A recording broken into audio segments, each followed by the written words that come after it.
Kasus kali ini adalah kasus cukup langka dari jenis suatu kembar identik. Pada awalnya kasus ini dikirim dengan kecurigaan adanya tumor pada dinding rahim atau pada plasenta. Sementara sejak awal, sejawat yang merujuk tidak mengetahui bahwa ini adalah sebuah kehamilan kembar. Di sini kita melihat adanya sebongkah massa yang bergerak. Ini adalah sebuah janin. Sebenarnya bukan kita katakan sebuah, tapi karena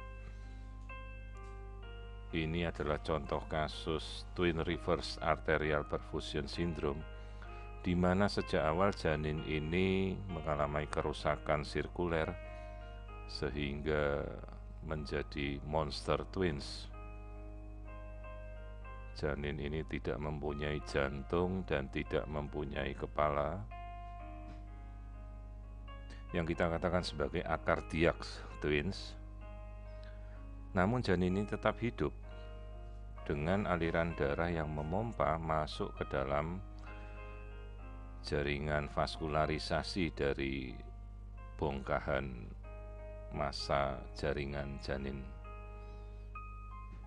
Di sini kita masih melihat sisa-sisa dari tulang belakang, kaki, namun sebatas pada bagian tulang vertebra cervix, kepala tidak terbentuk.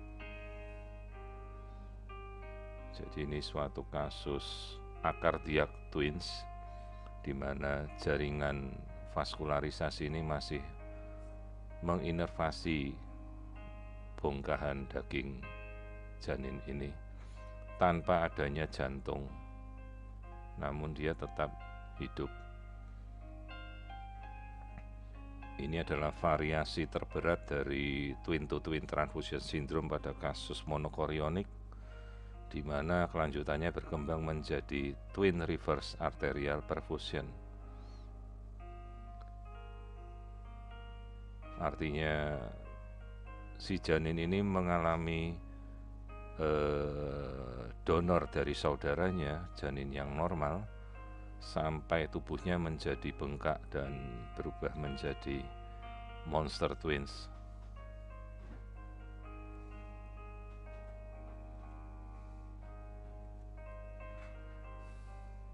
Terlihat ini adalah sisa-sisa dari tulang.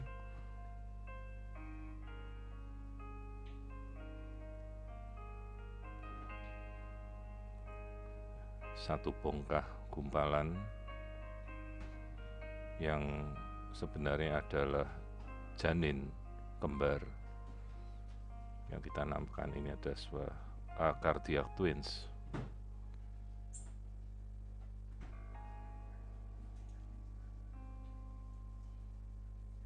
Tanpa adanya struktur kepala maupun jantung pada janin monster ini.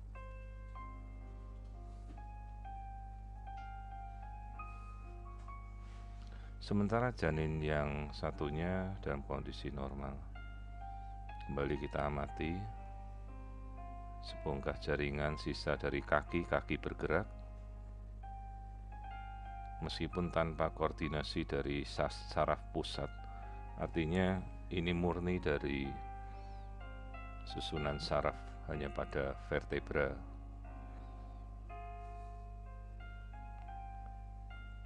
Ini ada struktur dari acardiac twins. Kemudian kita amati janin yang normal, yang dulunya dia mendonorkan pada saudara kembar monsternya. Struktur otak masih kita bisa lihat dengan jelas.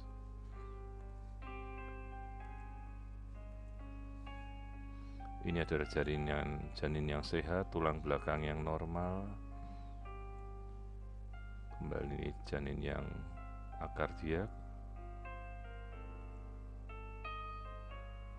janin yang normal terlihat mulai mengalami proses kardiomegali dengan efusi perikard.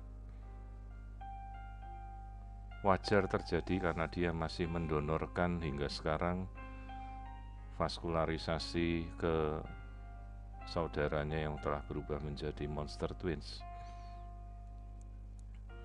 Dalam kasus seperti ini kita tidak bisa memastikan bagaimana prognosis yang jelas apabila keduanya terus berlanjut.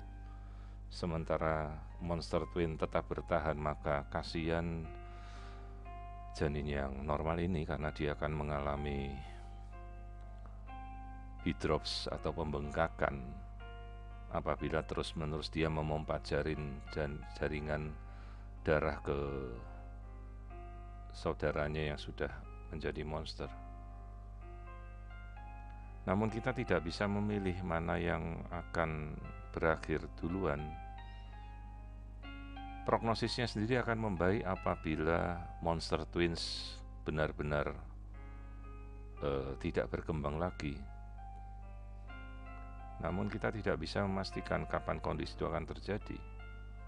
Sementara proses kehamilan akan terus berlanjut, sementara jaringan yang menjadi sebuah bongkahan daging ini masih tetap hidup, meskipun tanpa jantung dan tanpa kepala. Kasus yang sangat langka, yang jarang sekali dijumpai, Twin Reverse Arterial Perfusion Syndrome. Prognosis akan membaik apabila monster twins berhenti berkembang, sehingga janin yang sehat ini dapat terus hidup dan berkembang dengan normal. Namun apabila keduanya berkembang, prognosis yang kita khawatirkan justru menjadi buruk untuk kita lanjutkan, karena janin yang sehat ini akan terdampak juga karena masih terus-menerus memompa pada posisi janin yang bengkak. Jadi ini adalah kasus trap syndrome pada kasus monochorionic monoamniotic twins. Kehamilan masih berkisar sekitar 19-20 minggu.